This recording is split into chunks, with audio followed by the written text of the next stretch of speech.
Somebody once said to me, if you have the still, quiet voice and you just listen, there's no question out there that can't be answered. You just have to take the time to listen and pay attention.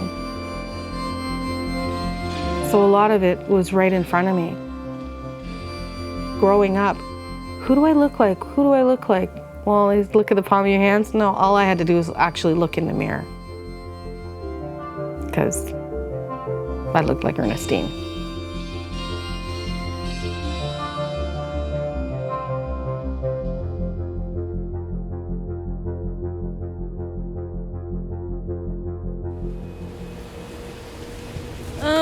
My goggles are gone. These are not my goggles. I'll be right back.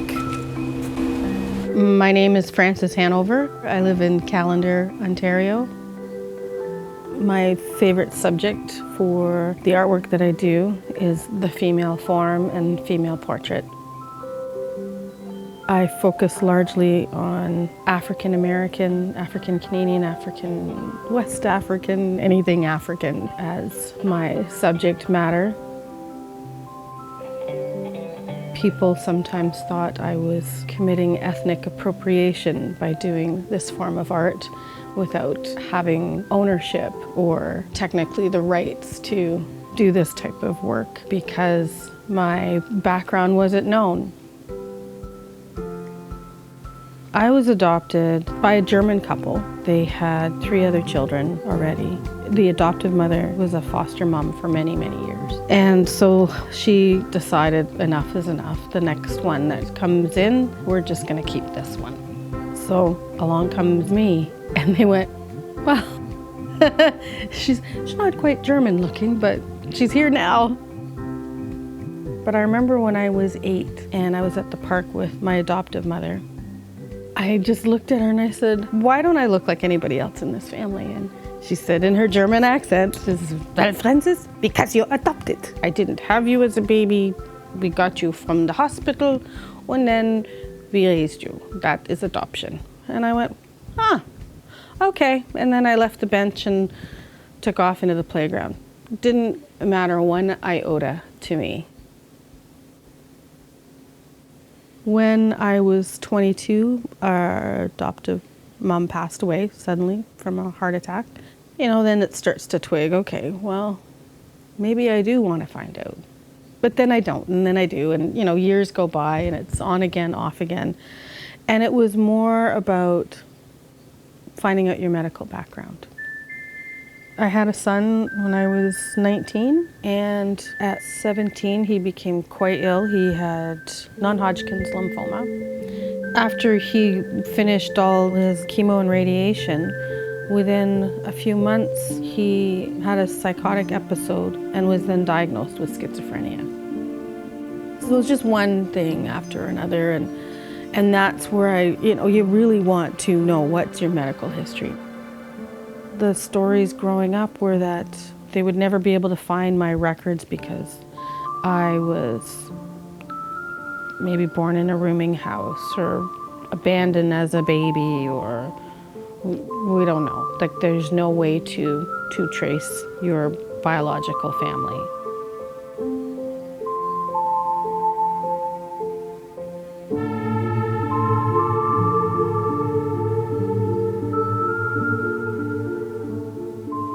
If you got pregnant as a young woman in Canada and you were not wed, what would happen is they'd send you sometimes to a home for unwed moms. And it was not a nice place to be. You were treated very badly when you were there.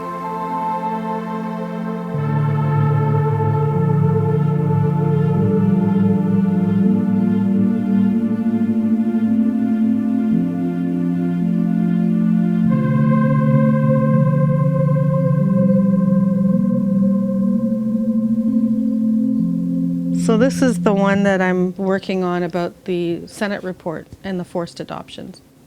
So it does have the full report on there about keeping everything a secret and not revealing the information to the children so that they can't even get their medical records. And even if the dads wanted their names on any of the records, their names were expunged. Yeah, the things people do to control other people in the name of social morality, you know.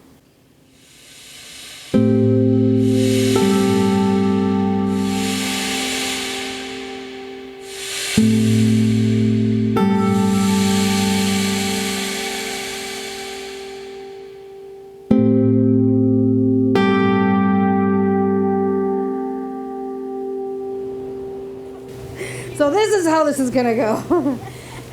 No, this is right. This is right. This is here. That's right. And then I finally just took the step. There was a deal on with Ancestry DNA, and I looked at that vial and I'm thinking, oh boy.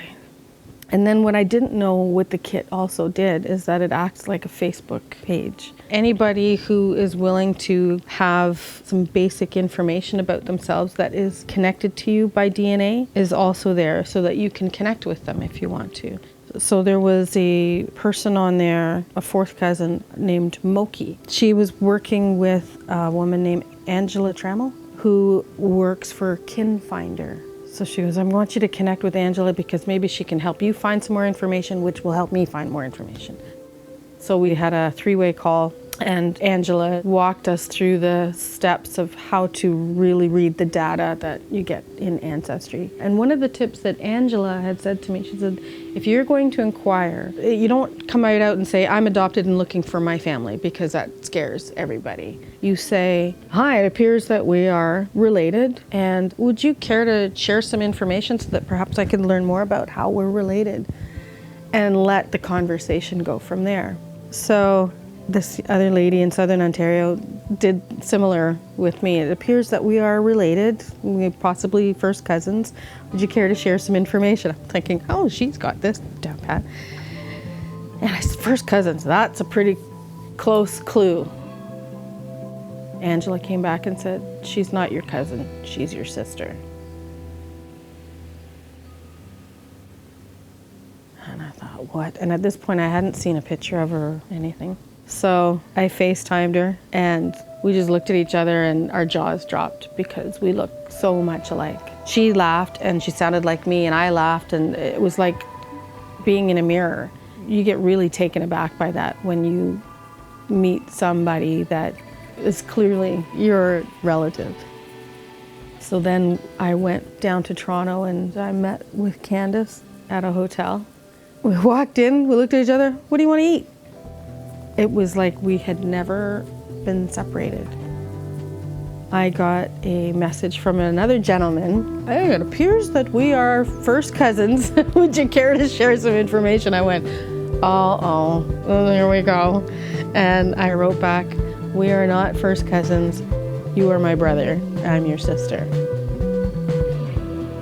Well, he didn't waste any time. He right away FaceTimed. The phone just blew up. I found her, I found her, I found her. He just started telling me, you have cousins and you have brothers and you have another sister and you've got, this is your family and they're all in Buffalo and your grandparents are from Alabama, and it just went on and I couldn't keep track. I'm like, I don't know what's going on, I don't know what's going on. And then they coordinated a family reunion in Buffalo. So Candace and I went, and our first initial meeting was very carefully planned. We were at a hotel, and it would be one sibling at a time. One of the siblings that came in, Andrea, was quite emotional. And I said, Andrea, tell me the story of what happened, of why did you guys know I existed? And she just fell apart. She said, all my life, I knew you were somewhere. Our mother came home with you one evening on a Friday night, and she said to Andrea, meet your new baby sister. And Andrea, who was 4 years old, said, can I name her? And our biological mother said, yep, you can name her. So Andrea said, I'm gonna name her Clarissa Michelle. She said, the next morning, you and our mother were gone. I guess what happened was the grandmother who had been looking after the 4 older siblings had said, no more babies. I can't look after any more babies for you. you have to go. So the next morning, Ernestine left with her boyfriend and me in tow and went back to Toronto, and I guess brought me to the hospital and gave me up. So in the meantime, Andrea, back in Buffalo, she said, "Where's Clarissa? Where's my new baby sister?" And instead of them telling the truth and saying, you know, it's difficult to explain, but we can't keep her, whatever the reason is, they chose to lie to her and gaslight her and say, "What baby? There was no baby here. Your mother wasn't here. You were imagining it. It was a dream." And she's, no, I saw a baby. And everybody went along with it, that I did not exist. But Andrea knew I existed.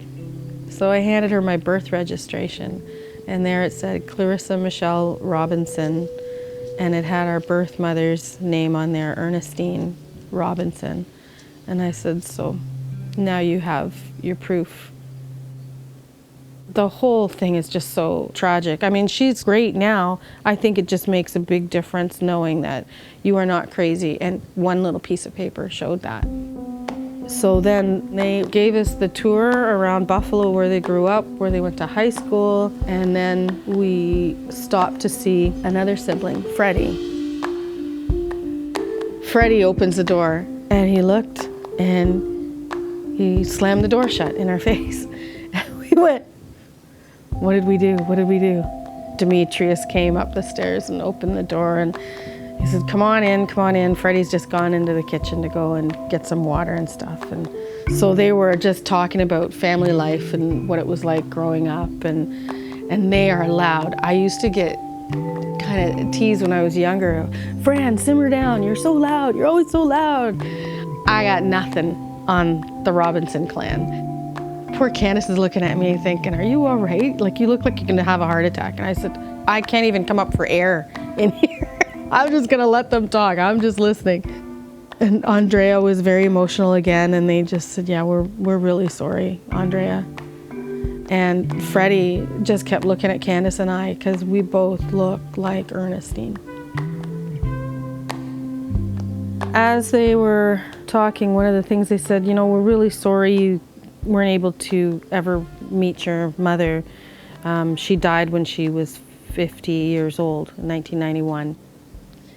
And I said, oh, how did she die? And they said, well, she died in her sleep. We found her in the morning.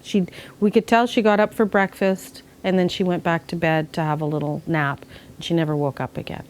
She had a brain aneurysm. I said, okay. And they said, and your uncle Malik, he had a stroke. And Freddie, he has a small aneurysm as well, but they're not going to do anything with it. It's too small. So I went later to my doctor. I said, I got some medical information. It's cardiovascular. My mother died of a brain aneurysm. I look a lot like her. I built like her. I think I better get checked. So I went for a CAT scan, and 2 weeks later I got a phone call that, yeah, you have a brain aneurysm. And you need to get it taken care of because it's substantial, and it's a non-survivable event if it goes. So everything was just kind of meant to be. And I was at the same age as her at the time. So, yeah.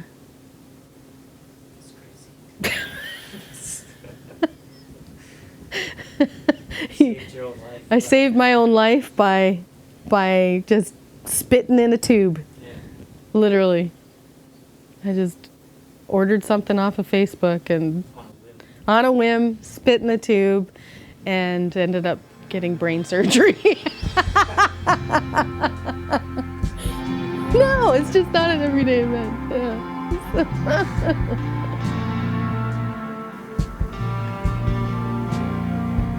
Who am I? Who do I look like? Where am I from? What's my background? What's my ethnicity?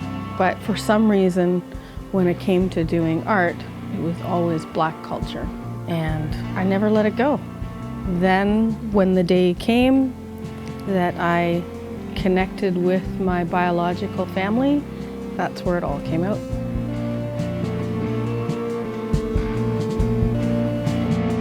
I think a big fear with the adoptive families is that when we find our biological family, they think we're just going to leave the people who did all the work and run off and be with our biological family, which is, it's not about that at all, because to me, as much as I'm welcomed with open arms to the biological family, I grew up with this family. This is all I know.